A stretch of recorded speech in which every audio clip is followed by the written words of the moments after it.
Yo, what up, everybody? Woj here, the Wojinator, back into hizzy. You're gonna hear a little bit of like rattling probably. I'm gonna try and keep this video short, but I need the window open. I need the fresh air. I like oxygen. So, what are we looking at today? Another article video. This one is coming from the Harvard Business Review. It's by Joseph Fuller and Manjari Raman. I hope that I pronounced those names correctly. And it's part of a spotlight series. There are 3 parts to this. The high cost of neglecting low-wage workers. That is this article. The second one is the obstacles to creating good jobs. And the third part is you've got to set your people up to succeed. That's all in quotations.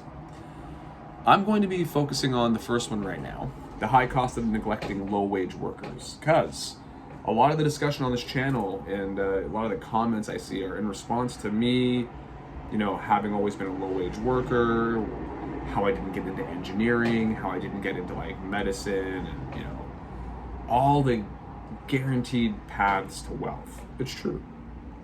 AI, computer science. Why didn't I do these things? Machine learning. Where was I? So, giving the summary here for the article before I kind of like dip into it. Many companies blame outside factors for the trouble they've been having in finding and retaining frontline workers. The pandemic, the government stimulus checks, the intrinsic nature of low-wage work. The authors argue that in fact the real problem lies in 6 big mistakes companies themselves have long been making in such basic areas as hiring, career development, and mentoring. They offer some practical suggestions for how leaders can do better for their workers and their organizations. Well, heaven forbid that we would blame the actual organization for its own faults. Oh my goodness. You usually don't blame the management for the managerial decisions. You usually blame the little guys for the decisions that are made up top, right? All right. So just looking at this here, despite all their efforts since the summer of 2021 to bring frontline workers back into the fold, companies are struggling to rehire and return operations to a pre-pandemic normal. As a result, they have failed to deliver products and services, lost revenue, and disappointed their customers. Not to mention, overall, it hurts business, and people just don't remain employed. There aren't jobs anymore. If, let's say a bar or restaurant is seeing less customers, they're going to have like a smaller staff. They're going to bring less people on every shift. That's just the nature of trying to create a profitable, business. You want to make margins, you got to make some cuts. Let's see here. Skipping ahead a bit, they go on about how grocery stores, restaurants, hotel chains, airlines, all these people are either like lacking people to do the work that they need done, or they're grounding flights left, right, and center. In 2021, companies convinced themselves that the labor shortages they were experiencing were a passing phenomenon, and in response, they trotted out the standard short-term fixes, raising wages by a few dollars an hour, awarding signing and referral bonuses, and even offering more flexibility in working shifts. So in 2022, with the labor situation worsening, some companies resorted to tactics that ran counter to their core strategies. CVS and Walgreens began closing stores earlier or shutting down on Sundays. I actually worked at a Walmart, and they decided to shut down 1 hour earlier. Part of this was to deter shoplifting. Now, within a few days, if somebody comes to your store and it's not open when they come there, they're going to look at the sign and they're going to readjust their schedule. That includes shoplifters. So if you have shoplifters coming in at, let's say 10:30 or 10:45 to steal, if you close an hour earlier, they're going to eventually figure out that they need to come by at 9:30 or 9:45 because you close, in fact, an hour earlier. It's not very hard to adjust, yet these companies think that they're making some groundbreaking decisions. They're going to save their stockholders. It's just crazy, man. Domino's, unable to find drivers, reversed its focus on deliveries and instead offered customers a $3 tip if they picked up their own orders. Customers getting tips? Man, I wish I lived in the US. I don't remember that being here in Canada. Maybe it was and I missed it, but I was right around the corner from a Domino's around that time, and I don't recall that offer.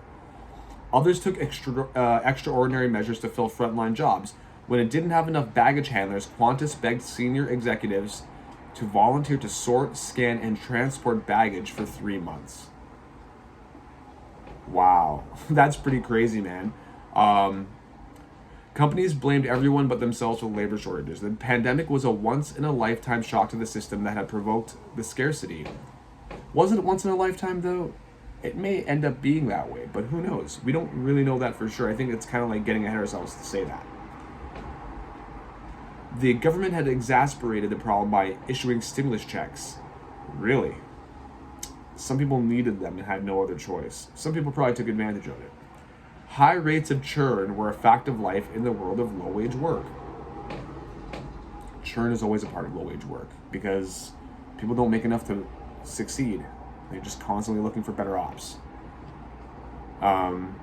After studying this topic for several years as part of Harvard Business School's project on managing the future of work, we have concluded that the real problem lies in the way that organizations mismanage their hourly workers. They are under-investing in those employees and harming their own strategic interests. Again, I'm skipping ahead through parts of this article. I'm not reading like the entire thing to you, okay? It's a pretty cool write-up, I should say. It's a good read. I'm going to probably do our videos on the other 2 parts, but we'll stick to this one solely for this video. How are companies going astray? By not recognizing the contribution that low-wage workers make to executing their strategies. Oh my goodness. I don't know. Have frontline workers been saying this for 3, 4, 5 decades at least? Since most people have been working retail and service jobs and those sectors have been growing? People have been saying you don't listen to us. You don't listen to us at the front dealing with the people. You make up your own strategies, but we deal with the people. We know what customers want and like and expect. But you keep coming up with your expectations and wants and needs up top, and you're completely out of touch with what customers are doing because you don't deal with them, right? But we ignore the lowly, right? The meek shall inherit the earth. Man, one day maybe. By not measuring all the hidden costs of constant churn, by not implementing management practices that could improve the productivity of low-wage workers and encourage them to stay and prosper at the company. What I just said a few minutes ago, people just hop and jump and leave. Constantly needing to retrain people. Oh, a train doesn't cost much. Well, it does when you're retraining people by the boatload. You know what I mean? Truckload every year. By devoting vastly more attention when it comes to such basics as hiring, skill building, on-the-job feedback, career development, and mentorship to salaried workers than to hourly workers, even though the latter constitute more than 40% of the U.S. labor force. They have been putting too much into their salaried workers. Too much into the wrong groups of people. This pattern of denial and neglect hurts workers in ways that have profound societal costs. No matter how hard or how long they work, many low-wage workers cannot climb out of poverty. Let's repeat that. This pattern of denial and neglect hurts workers in ways that have profound societal costs. No matter how hard or how long they work, many low-wage workers cannot climb out of poverty. I used to work 16 hours a day for years. I live in my mom's, and parents, I should say, apartment rental in a spare bedroom right now. We studied the fortunes of 891,000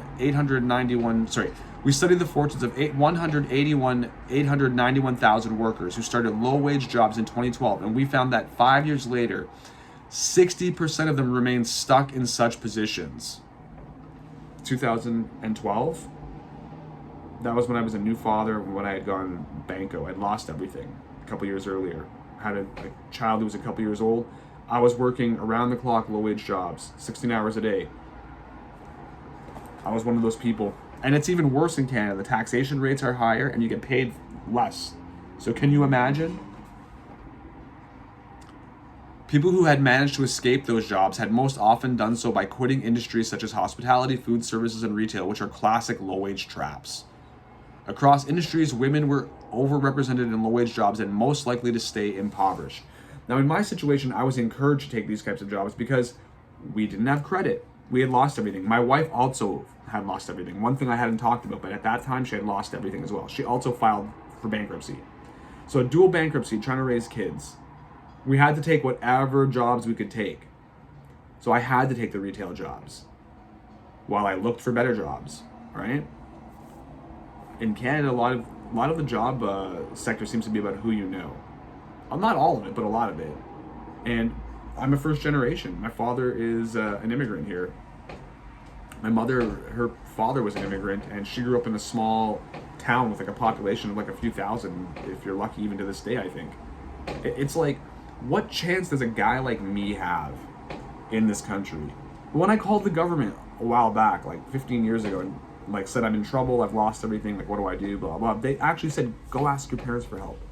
Ask your parents for help.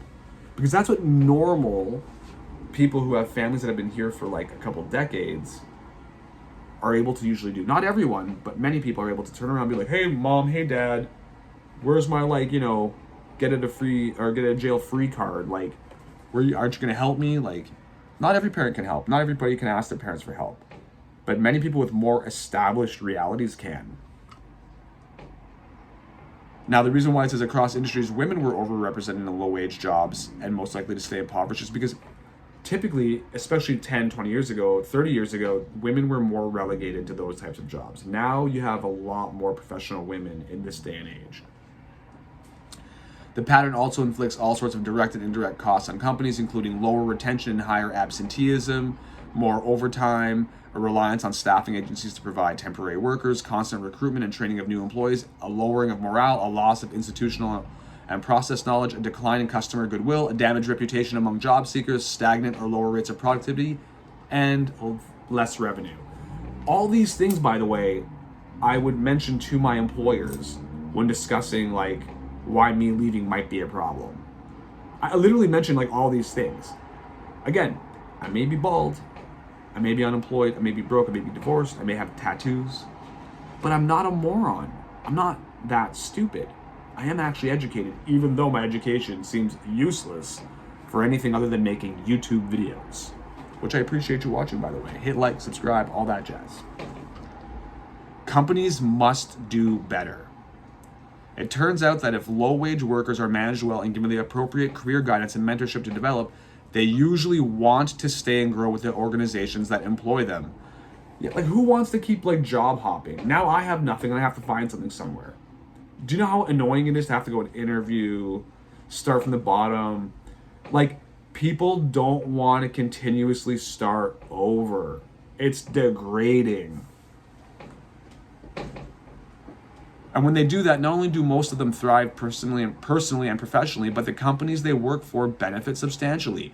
For employers, investments in training and mentorship result in greater productivity, which leads to better pay and the prospect of promotions for workers. Which means that you don't have to bring in people from outside sources, which means that you reduce that cost, right? There's a whole bunch of costs associated with training people and new people and people leaving. They see a drop in turnover rates. What was I just saying? Improvements in customer service and increased ability to attract frontline workers. I had great relationships. I built great rapport with many of my customers when I worked at Whole Foods. I was a buyer. I was on the floor scanning. They saw me as like a person in charge there. And when they came in and talked to me, you know, I would make lists, take their name, have their phone number, make personal calls. What happens when a place is losing people like that all the time? That is a one-on-one contact with a customer. And then, oh, where did this guy go? Where did he go? Where did he go? Like, exactly. Customers wonder what kind of like show you're running.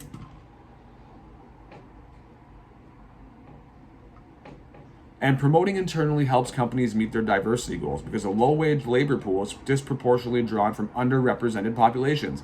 Now, in my case, I outwardly present as white and Caucasian, whatever you want to call it, so therefore it's not going to work well.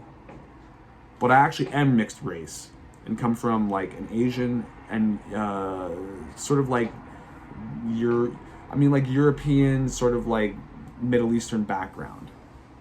I would be like Eurasian or something. Drawing on our research, this is the authors, we have identified 6 big mistakes that companies have long been making with regards to low-wage workers. Now, I'm going to leave the article in there as I usually do, or at least I'll leave the title so you can look it up. Leaving the links sometimes causes Google to freak out, so I'm not leaving links anymore. But I'll leave the information so you can just like pop it into Google and search it. I'm not going to read the entire thing. I'm just going to read like a little tiny bit of each of the mistakes. So one mistake, They don't realize low-wage workers want to stay with them. Companies recognize that many of their low-wage positions involve difficult, dirty, or dangerous work, driving long distances, for example, cleaning toilets, covering 12-hour shifts, and a high rate of turnover in such jobs, they assume it's just a fact of life. So they take for granted that people may actually stay. Companies confuse cause and effect when they analyze high churn. They tend to believe that workers are fickle and change jobs constantly, whereas it is typically misguided or poorly executed management practices that prompt workers to leave. Every video of mine talks about how my management basically sucked and treated me like crap, or treated the people around me like crap and made terrible decisions. And that is why I left. That is why I got injured, because of poor managerial decisions. That is why I almost got my face punched in at Walmart by a customer, because of a poor managerial decision, which I had the foresight to see was not going to be good. And I told the manager, but they argued with me. And then what happened? The customer almost decked me. Why? Because I was injured at the time, wearing arm braces and couldn't lift weight, couldn't lift the TV for them. I told the manager who asked me to help the customer that I wouldn't be able to help them. And they said, oh, don't worry, they won't bother you. Just tell them you're injured. It's a good thing the manager listened to me. Our surveys reveal that low-wage workers are actually strongly predisposed to stay with their current employers. In fact, 51% of those we surveyed had worked at their company for 4 years or more, including 17% who had been there for more than 10 years. Despite their long tenure, their pay was still low enough to meet our low-wage criteria. That is total disrespect for your employees, honestly. There's a whole bunch more stats. I'm not going to read them all. You guys can go through this. They underestimate the importance of location and stability. Companies appear not to understand why low-wage workers would want to stay in these difficult positions. Our research revealed two crucial factors that explain the desire. First, hourly workers put a high premium on location. Yep. Especially if you don't have like a great car and like you're just relying on public transport, or like you worried that your car might break down. So if the car does break down, if the car does go, you still need to be able to get there. That's crazy. That's because transportation can be a challenge for them. Again, low-wage workers, poverty, transportation costs money. The more convenient the commute is, the more likely they are to stick with the employer and also to show up, I would think. 64% cited greater convenience in getting to work is why they changed the job position. If they moved on from one job to another one, it was because the new place was easier to get to, and that is literally about it. That is like the only reason why they would do that. In our surveys, they didn't even rank the convenience of getting to work among the top 5 reasons that workers might change. The second reason, though, they're saying why employees stay with places. Given the extreme difficulty of coping with poverty, low-wage workers value stability above all. Yes, I would have stayed at all the jobs that I was at had they respected me and treated me with some dignity, listened to me and heard what I had to say. It wouldn't matter to me. Most companies are either unaware of or choose not to recognize the pressures low-wage workers feel. Didn't matter how many times I talked to my management, they don't care. I would literally be sitting in the office like practically in tears, like just out of a divorce, like living with an injury, living in an economy where you can't afford anything. They don't care.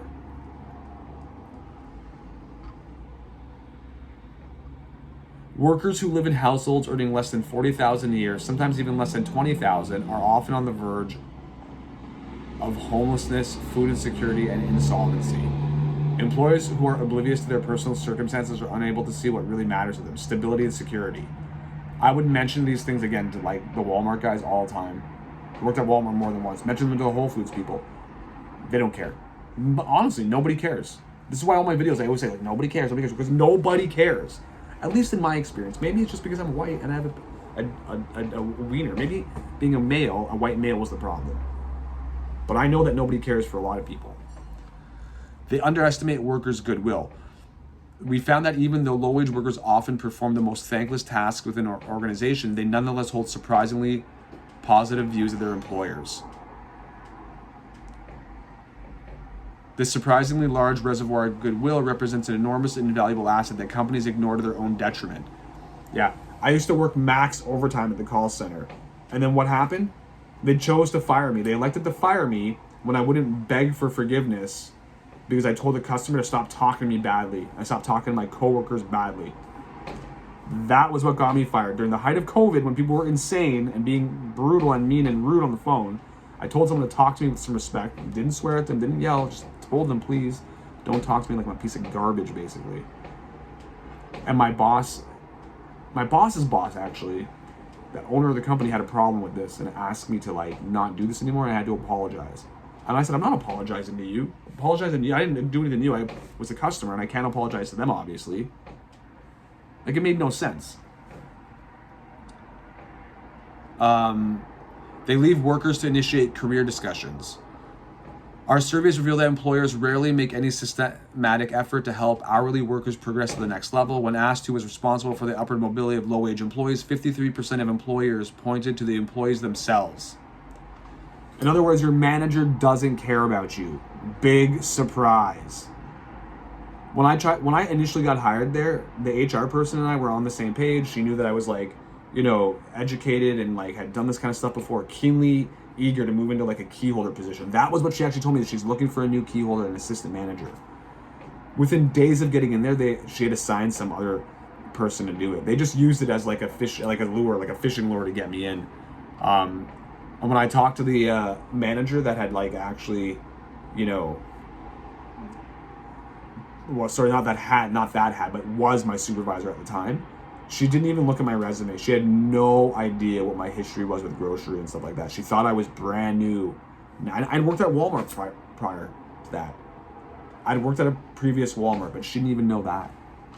That was my manager, my last manager at Walmart. She didn't even know that I worked for Walmart before. They really care about their employees. Only 32% said that their company had any responsibility for actually helping move a person up. And many employers said that workers should take the initiative or be upfront with their supervisor at career conversations. I was, but my supervisor, like I said, didn't even know what I had done in the past, didn't care to bother checking. Didn't even bother, I talked to her and told her. She was like in one ear, out the other. Just like whatever I was saying was like, mouth, mouth, mouth, mouth, mouth, mouth. I was like one of those Charlie Brown teachers to her. It's much harder than employers recognize for those workers to take the lead. Many of them are very hesitant to broach a pay raise or promotion because they fear alienating management and threatening the security they value so highly. And that's exactly what happened to me. I was promised some stuff too that never happened. And I was promised it on the grounds that I give them information, basically selling other people out, which I didn't really want to do. So I didn't do that, but they were tempting me with some other stuff, and I was like, you know what? I did have problems with my manager, so I will tell you about the problems with the manager, but the other stuff they were trying to bait me for, I didn't go for. But the stuff that I honestly did want to talk about, I did, and they had promised things, you'll never work nights with her again, blah blah. That was right out the window.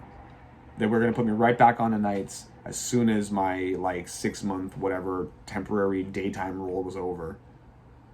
I was on a daytime role because of the injury. No wonder many of these workers are trapped in low-wage positions. Nobody's telling them how to move up. That, I would wager, is also an argument that can be made for people in poverty. There's another article that I'm going to do a video on one day that I was reading in here, and it's addressing how a guy comes from a background where nobody in his family went to college. So he wanted to be a police officer his whole life, but when he got to police college, he didn't really like it. It wasn't really for him. And he realized that the only reason he wanted to be a cop his whole life was because he didn't know what else to do. Because nobody in his household, nobody in his family had gone to college, had gone to any university, any school past high school. So he had no idea what job options were even available. Again, that's the experience of the impoverished. We also found that employers' job postings mentioned the accessibility of pathways to career advancement rarely, only 5% of the time, or not at all. And they almost never discussed company values and benefits. Next point, they disregard low-wage workers' strategic importance. For highly skilled positions, scientists at a pharma company, say, or partners at a consulting firm, companies pull out all the stops to attract and retain employees. Why? Because it's clear that competitiveness in those industries hinges on having the best talent. But companies need their low-wage workers for exactly the same reason. Few of them recognize or acknowledge that fact. Highly disposable, low wage, very low wage, high disposability. That's what they think. Okay? When we presented executives and senior managers with 60 practices that are known to contribute to career progression, many told us they were already implementing many of them across their organizations. The more senior the leaders were, the more adamant they were. If their company had a policy for career progression, surely HR was implementing it. Oh, HR, we all know what you're like, right? Human capital. It's all just virtue signaling, and we all know this, right? Like, and most of this stuff right now, anyhow, would be being manipulated by DEI kind of crap, right? Frontline supervisors and low-wage workers told a very different story. Whereas leaders tended to say they always implemented a given practice, workers often said that their company never implemented it. Weird. Upper management and low-level workers and mid-management, or like low-level management, don't agree? And they don't agree on the fact that the company doesn't adhere to its own practices, that it's not practicing what it preaches. I'm gonna go back and watch all my videos on like my work experiences. You'll hear many things like that. This mismatch reveals a troubling reality. Against their own strategic interests, organizations are doing very little to attract and retain low-wage workers. They may have policies and practices in place to do so, but they're doing a poor job of following through on them. They fail workers on the three things that matter the most. They fail workers on the three things that matter the most. To become more productive and perform better, workers need supervisors who can help in three areas: mentorship, career pathways, and guidance on learning and development. 1/3 of employers reported that at their company, the average number of workers under one supervisor ranged from 11 to 20. Another 11% said 21 or more. These are not good numbers. It's like, think about like classrooms and students. You always want less students to teacher. The ratio is better when it's lower. Employers, for their part, admitted that they had few or no formal mechanism in place for hearing directly from workers about their career aspirations and the barriers they faced in pursuing them. Yeah, you literally talk to like the manager right above you, and then it stops there. And if you go above them, then very often you're like breaking rank, and all, it's unofficial and it's unspoken, but crap hits the fan. Unlocking the potential of low-wage workers. Many low-wage workers low-wage jobs will always be difficult, demanding, and occasionally dangerous, but employers can make them more tolerable by understanding the circumstances of their employees and implementing practices to help attract and retain them. That is the employee. Over the past few years, companies have speedily created a new normal for higher wage workers. Flexible schedules, work from home arrangements, better job quality, and greater acceptance of caregiving responsibilities. They need to apply the same creativity and flexibility in policies for their low wage workers. Oh wow, this is crazy. Again, what has my whole channel been devoted to? Like, I probably wouldn't be divorced right now if this was actually like something that was happening in practice. If there was a little bit of more care and attention and respect given to low-wage workers, you think I would have quit like job after job after job? I don't think many of us would have quit job after job after job. That will not only improve workers' lives, but also the company's own competitiveness through greater access to talent and greater retention among their employees. I mean, the longer you're with somewhere, the better you're going to do at that job. The more you're going to learn about the whole aspect of the entire organization. Understand the business case. Companies are quick to calculate the cost of investing in skills development for low-wage workers, but they tend to ignore the hidden cost of constantly searching for, hiring, onboarding, and training employees, not to mention paying overtime to existing staffers to get essential work done. In other words, they focus on the investment and disregard the return. Small wonder they are reluctant to invest. There's an episode of some show I watch, a cooking show, and this guy's explaining how this guy, you got to give free samples out, because if you don't give out free samples, then how will people know what your thing tastes like? And well, free samples cost money is what the guy says. Yes, but you're hoping to get a return on your investment. Your investment, small amount on your samples, will hopefully pay in dividends later on when people come back and buy more. They're talking about Disney here, talking about the program that they launched in 2018 called Disney Aspire, an education investment program for both full-time and part-time hourly workers across the United States. I'm not going to get into this too much. I'm not going to even bother with that. I don't know enough about it, and I'd like to really research more about that before anything. These guys seem like they know what they're talking about. I will say that it says that there's over 14,000 hourly employees currently enrolled in Aspire. 50% are working towards a bachelor or a master's degree. So something's being done here. But think about the fact that like now Walmart is thinking about making Walmart colleges and universities so you can be the ultimate Walmart employee, at least for the upper tier employees, right? I wonder if they'll do that for the lower tier. Facilitate better top-down communication. Our research shows that 3 practices lie at the heart of highly effective efforts to advance low-wage workers: offering and publicizing clear career pathways, detailing specific learning and development opportunities for individual workers, and providing mentorship. Yeah, those things are non-existent, and I guarantee anyone who's worked a low-wage job here recently or in the last 20, 30 years is going to know what I'm talking about. Workers who had received pay raises and promotions were much more likely to report having taken advantage of those 3 practices than workers who had experienced no upward mobility. The only reason I took my low-wage jobs was in the hopes of advancement. I thought, well, with, a degree, with this, with that, I could probably move up. There's no reason why not. I'll show that I'm a good worker. I'll show that I have brains. I have the paper to prove that I have brains. I'll move up. Didn't happen. Let's see here. So Chipotle is also mentioned here. They love promoting from within, it says, and noted that 80% of its leaders have risen through ranks. It's pretty good. Chipotle's supervisors are expected to initiate conversations.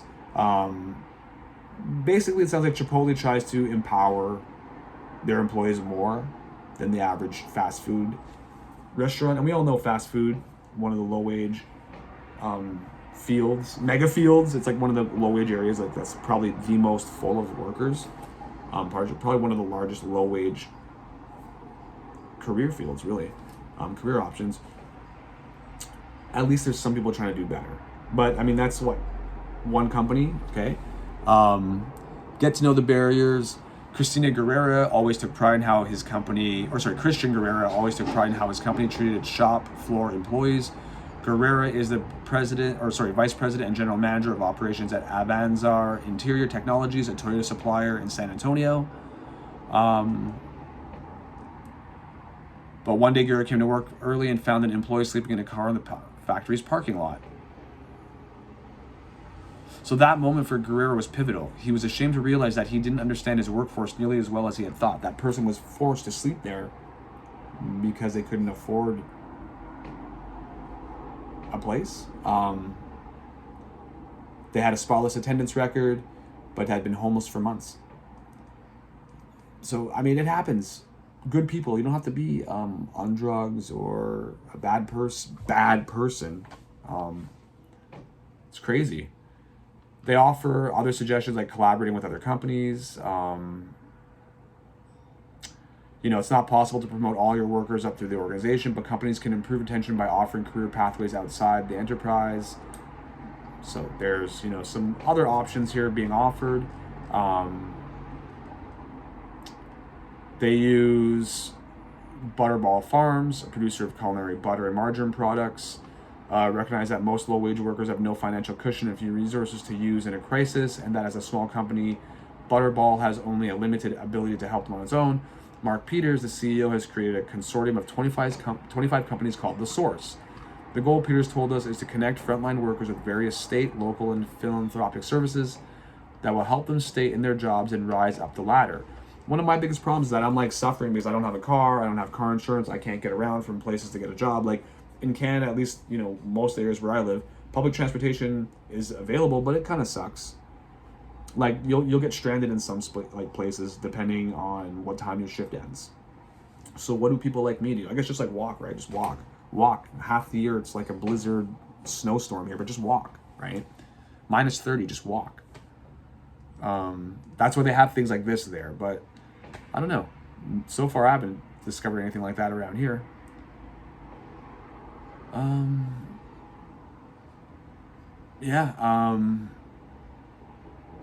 It's too bad, man.